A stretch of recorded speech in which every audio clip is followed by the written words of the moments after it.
बिस्मिल्लाहिर्रहमानिर्रहीम अस्सलाम वालेकुम everyone. My name is Zafran Sajid. उम्मीद करता हूँ कि आप सब खैरियत से होंगे। आज के इस वीडियो लेक्चर में मैं आप सबका वेलकम करता हूँ। अगर आप लोग इस चैनल पर नए हैं तो काइंडली इसको लाइक, सब्सक्राइब और ज़्यादा से ज़्यादा शेयर करें। आज के इस वीडियो लेक्चर में हम MTH 603 न्यूमेरिकल एनालिसिस के क्विज़ नंबर 2 का वेरीफाइड सोल्यूशन आप लोगों के साथ शेयर करेंगे। ये क्विज़ नंबर 2 का चौथा सेट है। इससे पहले भी हम 3 सेट्स का वेरीफाइड सोल्यूशन अपने चैनल पे अपलोड कर चुके हैं। उन सारी वीडियोस के लिंक्स आज के वीडियो के डिस्क्रिप्शन बॉक्स में आपको मिल जाएंगे। आप उन्हें यहाँ से ओपन करके देख सकते हैं। ओके स्टूडेंट, स्टार्ट करते हैं। सबसे पहले यहाँ बेसिक इंस्ट्रक्शंस हैं, आप काइंडली को एक नज़र देख लें ताकि आपके नंबर डिडक्ट ना हो। मैं क्वेश्चन नंबर 1 पे मूव करता हूँ। Okay, this is question number 1। यहाँ पर डेट भी मेंशन है और टाइम भी मेंशन है, आप देख सकते हैं। Let A be a 3 cross 3 real symmetric matrix with mod of A13 be numerically the largest of diagonal element of A. Then we can construct orthogonal matrix S1 by Jacobi's method S. अच्छा, इस तरह के question पहले 3 sets में भी आए हुए थे और वहाँ पर मैंने आपको बड़े अच्छे अंदाज में बताया है कि हम ऑर्थोगोनल मैट्रिक्स S1 को वो कैसे जनरेट करते हैं। ओके, यहाँ पर हमारे पास ज़ाहिरी तौर पे कोई मैट्रिक्स गिवन नहीं है, लेकिन जो इन्फॉर्मेशन हमें ऑर्थोगोनल मैट्रिक्स को कंस्ट्रक्ट करने के लिए चाहिए वो हमें यहाँ पे गिवन है। हमारे पास जो मैट्रिक्स ए है उसका आर्डर 3x3 है और इस मैट्रिक्स की ऑफ डायगोनल एंट्री में से जो सबसे बड़ी ऑफ डायगोनल एंट्री है वो कौन सी पोजीशन पे पड़ी है? वो इस पोजीशन पे पड़ी है, A13 पोजीशन पे पड़ी है, जिसकी एब्सोल्यूट वैल्यू जो है वो बाकी ऑफ डायगोनल एलिमेंट में से सबसे बड़ी है। ओके, अब इसका जब हम ऑर्थोगोनल मैट्रिक्स कंस्ट्रक्ट करेंगे तो फिर हमें कैसे कंस्ट्रक्ट करना पड़ेगा? जरा देखिएगा, हमारे पास जो ऑर्थोगोनल मैट्रिक्स होगा, अब यहाँ पे 1-3 पोजीशन पे जो है ना वो हमारे पास मतलब इस पोजीशन के ऊपर, ये वाली जो पोजीशन है 1-3 और 3-1, इस पोजीशन के ऊपर जो ऑफ डायगोनल एलिमेंट में से जो सबसे बड़ी हमारे पास एब्सोल्यूट वैल्यू है वो इस पोजीशन के ऊपर पड़ी है। तो मतलब क्या हुआ कि हमारे पास यहाँ पे जो ऑफ डायगोनल एंट्रीज होंगी, थीटा भी हमारे पास यहाँ पे गिवन नहीं है। तो इस वजह से यहाँ पर हमारे पास जो हैंडआउट्स के अंदर फार्मूलाज गिवन है, S I J is equal to minus sine of theta and S J I is equal to plus sine theta. Similarly S I I is equal to cos of theta and S J J is equal to cos of theta. और यहाँ पे देखें कि हमारे पास 1-3 position के ऊपर जो element पड़ा हुआ है ऑफ डायगोनल एलिमेंट्स में से, उसकी एब्सोल्यूट वैल्यू बाकी सारी ऑफ डायगोनल एलिमेंट्स से ज़्यादा है। तो मतलब हमारे पास यहाँ पर आप आई की जगह पे 1 पुट कर दें और जे की जगह पे 3 पुट कर दें, तो S13 मतलब ये वाली पोजीशन होगी, यहाँ पे माइनस साइन थीटा होना चाहिए। तो आप देख लें कि जो ऑप्शन सी है उसमें इस पोजीशन के ऊपर माइनस साइन थीटा है। सिमिलरली S31 मतलब जे की जगह पे 3 पुट करें और आई की जगह पे 1 पुट करें, तो S31 is equal to sine theta. 31 हमारे पास ये वाली पोजीशन है, तीसरी रो और पहला कॉलम, मतलब यहाँ पे साइन थीटा है। सिमिलरली S11 ये वाली पोजीशन यहाँ पे cos थीटा और S33 यहाँ पर भी cos थीटा। तो इस वजह से जो ऑप्शन सी है वो करेक्ट ऑप्शन है। अच्छा, हमारे पास जो बाकी ऑफ डायगोनल एलिमेंट्स होंगे उनकी जगह आप 0 पुट कर दें, जो ऑफ डायगोनल एलिमेंट्स हैं, और जो डायगोनल एलिमेंट्स बचते हैं वो दरमियान वाला ये एक बचता है, क्योंकि यहाँ पर तो cos आ जाएगा, इधर भी cos आ जाएगा, इधर माइनस साइन और इधर प्लस साइन। तो हमारे पास आप देख लें कि ऑप्शन सी में जो कुछ गिवन है वही आपका आंसर बन रहा है। उम्मीद करता हूँ कि आपको इस पहले क्वेश्चन की अंडरस्टैंडिंग होगी स्टूडेंट। मूव करते हैं नेक्स्ट क्वेश्चन पर, that is question number 2। Okay, ये हमारा क्वेश्चन नंबर 2 है। The determinant of a diagonal matrix is the product of the diagonal elements. Of course ये एक ट्रू स्टेटमेंट है।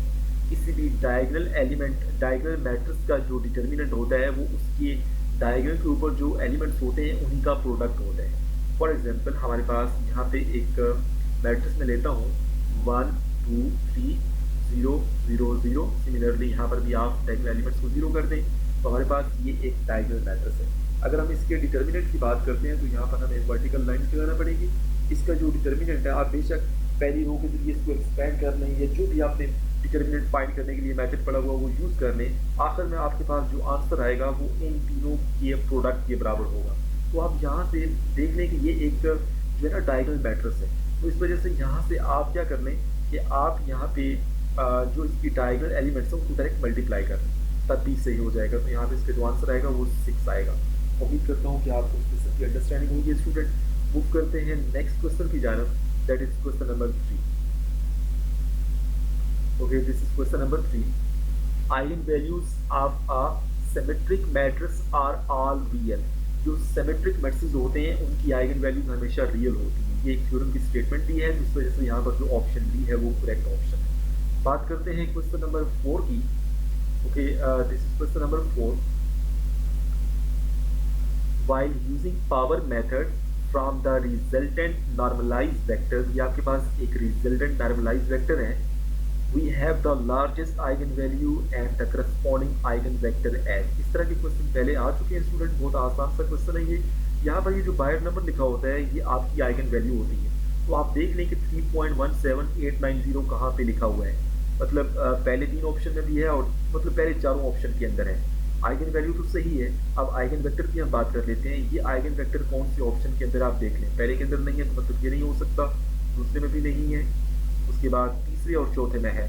अब हम जरा इसको जो है ना वो वेरीफाई कर लेते हैं। पहले 1 है, उसके बाद 1.23 1926 है, उसके बाद 1.42। तो मतलब जो ऑप्शन सी है वो करेक्ट ऑप्शन है। ऑप्शन डी में भी ये जो पहला 1 तो ठीक है, लेकिन ये दोनों रिप्लेस्ड है, ठीक है, तो ये नहीं हो सकता। तो option C is the correct option. उम्मीद करता हूँ कि आपको इस क्वेश्चन की भी अंडरस्टैंडिंग होगी स्टूडेंट। ओके, मूव करते हैं नेक्स्ट क्वेश्चन की जानब। That is question number 5। The Jacobi's method is a method of solving a matrix equation on a matrix that has no zeros along its main diagonal। Of course, जो diagonal dominant की condition है वो fulfil होनी चाहिए, तो इस वजह से ये एक ट्रू स्टेटमेंट है कि Jacobi's method ऐसे सिस्टम को सॉल्व करने के लिए यूज होता है जिसके कोफिशिएंट मैट्रिक्स के डायगोनल पे जीरोस ना हो। तो ऑप्शन जो बी है वो करेक्ट ऑप्शन है। बात करते हैं क्वेश्चन नंबर 6 की। Okay, this is question number 6। इसकी स्टेटमेंट थोड़ी सी लेंथी है, लेकिन इसको आपने अंडरस्टैंड करने की कोशिश करनी है। In the context of Jacobi's method for finding eigenvalues and eigenvectors of a real symmetric matrix of order 2 cross 2, if -5 का mod be its largest of diagonal and its two equal diagonal values are 3।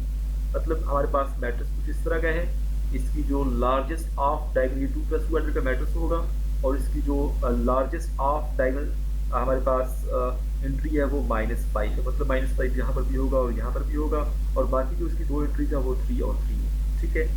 Then which of the following will be its corresponding argument value theta of orthogonal matrix. हमने theta की value find करनी है। Okay, theta की value हम कैसे find करेंगे, हमें पता है formula tan 2 theta is equal to, अब यहाँ पे जो लार्जेस्ट ऑफ डायगोनल एंट्री है वो -5 है, तो हमारे पास यहाँ पे 2 × -5 आ जाएगा डिवाइडेड बाय ये आपके पास जो मेन डायगोनल के ऊपर एलिमेंट्स हैं इनको माइनस कर लें 3 - 3, तो हमारे पास ये -10 डिवाइड बाय 0 हो जाएगा, तो हमारे पास tan 2 theta is equal to infinity हो जाएगा। तो यहाँ से 2 theta will be equal to tan inverse of infinity which is equal to π/2, या इसको आप 90 लिख लें, और यहाँ से थीटा की जो वैल्यू आएगी वो 90/2 करेंगे तो 45 आएगी which is equal to π/4 in radian form. तो यहाँ पे जो ऑप्शन सी है वो करेक्ट ऑप्शन है।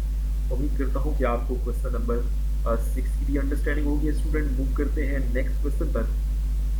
नेक्स्ट क्वेश्चन भी बहुत आसान सा है। इस तरह का एक क्वेश्चन इसी सेट के अंदर हम पहले भी सॉल्व कर चुके हैं। पावर मेथड के जरिए ये क्वेश्चन हम सॉल्व करेंगे। While using power method, the computed vector, आपके पास ये computed vector है student, will be in normalized form as।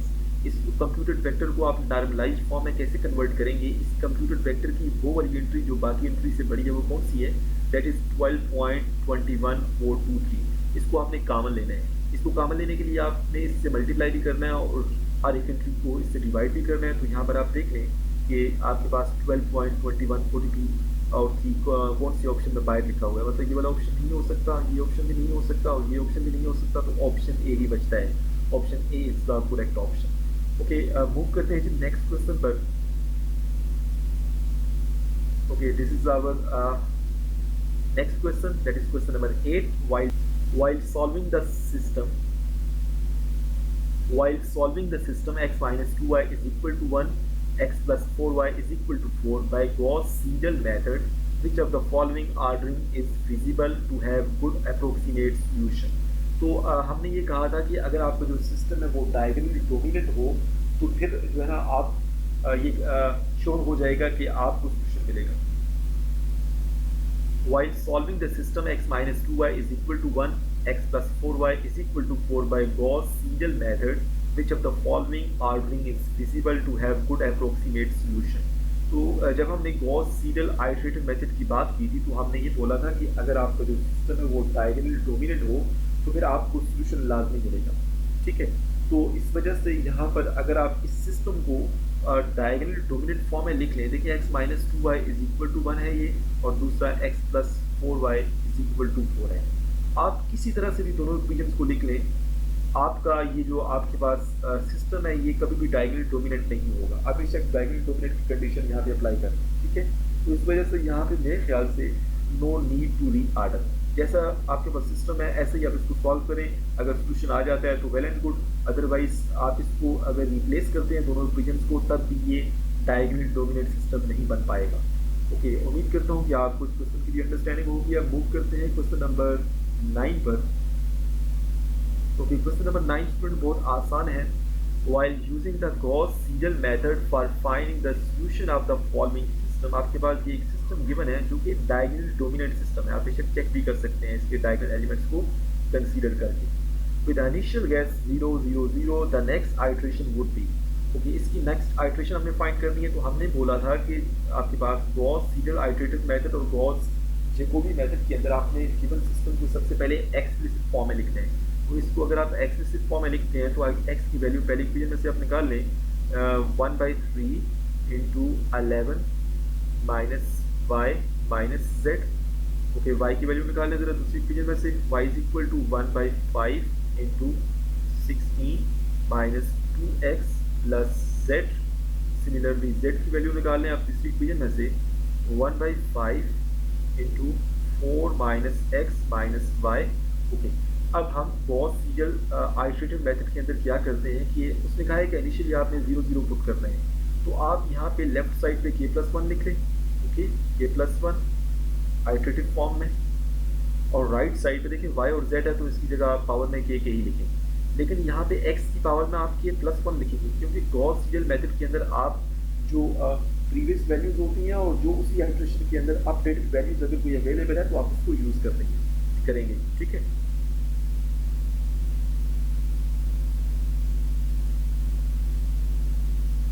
तो आप उसको यूज़ करेंगे। तो यहाँ पे z की पहले हमने वैल्यू फाइंड नहीं की तो z की पावर में k ही आएगा। x की वैल्यू हमने पहले फाइंड की तो x की पावर में k+1, और y की वैल्यू भी हम इसी आइटरेशन के अंदर फाइंड कर चुके हैं तो ये भी k+1 हो जाएगा। ओके, अब यहाँ पे फर्स्ट आइटरेशन जो उसने बात की है तो k की जगह पे आप 0 पुट कर लें और इन वैल्यूज़ को भी आप बीच में यूज़ कर लें। तो हमारे पास यहाँ पे लेफ्ट साइड पे पहले इक्वेशन को सॉल्व करते हैं तो k की पावर जगह 0 पुट करेंगे तो 0 + 1 हो जाएगा। राइट साइड पे यहाँ पे y और z की जगह पे 0 0 पुट करें तो हमारे पास यहाँ पे 11/3 आ जाएगा। ओके, यहाँ पे चारों ऑप्शन के अंदर 11/3 है स्टूडेंट। उसके बाद हम बात कर लेते हैं y की वैल्यू के लिए। तो k की जगह आप 0 पुट कर लें इस सिस्टम के अंदर तो हमारे पास यहाँ पे y⁴ 1 हो जाएगा, और यहाँ पे 1/5 वैसे रहेगा। 1/5 इंटू 16 माइनस 2 इंटू x की यहाँ पे k की जगह 0 पुट करें तो x की पावर 1, मतलब ये आपके पास इस आइट्रेशन के अंदर जो x की वैल्यू है आपको यहाँ पे पुट करनी है। तो ये 11/3 से मल्टीप्लाई करें तो ये 22/3 हो जाएगा, और z की जगह 0 पुट करें, z की पावर 0 की जगह 0 पुट करें तो ये बचेगा आपके पास। इसको आप स्टूडेंट सॉल्व कर लें, 1/5 ऐसे रहेगा और यहाँ से 16 को 3 टाइम मल्टीप्लाई करें तो हमारे पास क्या हो जाएगा ये 18 and this is 4। Okay, minus 22 divided by 3, और यहाँ से आप इसको सॉल्व करें तो हमारे पास ये 6 ये 2 डिवाइडेड बाई 3 इंटू 1/5। इसको आप मज़ीद सॉल्व करें तो 3 आई थिंक तो ये कैंसिल हो जाना चाहिए। ये कैंसिल होगा। ओके, ये कैंसिल नहीं होगा तो हमारे पास ये 26/15 आ जाएगा। ओके, आप देख लें 26/15 कौन से ऑप्शन में है आपके पास। 11/3 तो सारों के अंदर ही है, 26/15 जो है वो इस सी ऑप्शन के अंदर है, तो मतलब बाकियों के अंदर तो नहीं है ना। तो यहाँ पर आप कह सकते हैं कि जो ऑप्शन सी है वो करेक्ट ऑप्शन है। उम्मीद करता हूँ कि आपको इस क्वेश्चन की भी अंडरस्टैंडिंग होगी स्टूडेंट। ओके, मूव करते हैं सेट के आखिरी क्वेश्चन की जानब, that is question number 10। If the product of two matrices is an identity matrix, statement. If the product of two matrices is an identity matrix, that is AB is equal to I, then which of the following is true? AB is equal to I का ये मतलब है कि A और B एक दूसरे के inverses हैं, ठीक है। तो अगर ए और बी एक दूसरे के इन्वर्सेस हैं तो मतलब ये नॉन सिंगुलर होंगे। तो यहाँ पर जो ऑप्शन ए है ये तो फॉल्स हो गया, बी सिंगुलर। बी का अगर इन्वर्स एग्जिस्ट करता है तो बी तो नॉन सिंगुलर है। सिमिलरली ऑप्शन सी जो है वो भी खत्म हो जाएगा क्योंकि ए सिंगुलर लिखा हुआ है, ए तो जो है ना वो नॉन सिंगुलर है क्योंकि ए का इन्वर्स एग्जिस्ट करता है according to this condition that A B is equal to I. तो हमारे पास यहाँ पे जो ऑप्शन बी है वो भी खत्म हो जाएगा। A is transpose of B, in fact जो ऑप्शन डी है A is inverse of B, this is the correct option. उम्मीद करता हूँ कि आपको इससे अंडरस्टैंडिंग होगी स्टूडेंट। अगर आप लोगों को ये वीडियो पसंद आई है तो काइंडली इस वीडियो को लाइक करें, मेरे चैनल को सब्सक्राइब करें और ज़्यादा से ज़्यादा शेयर करें। Thank you so much for watching my video.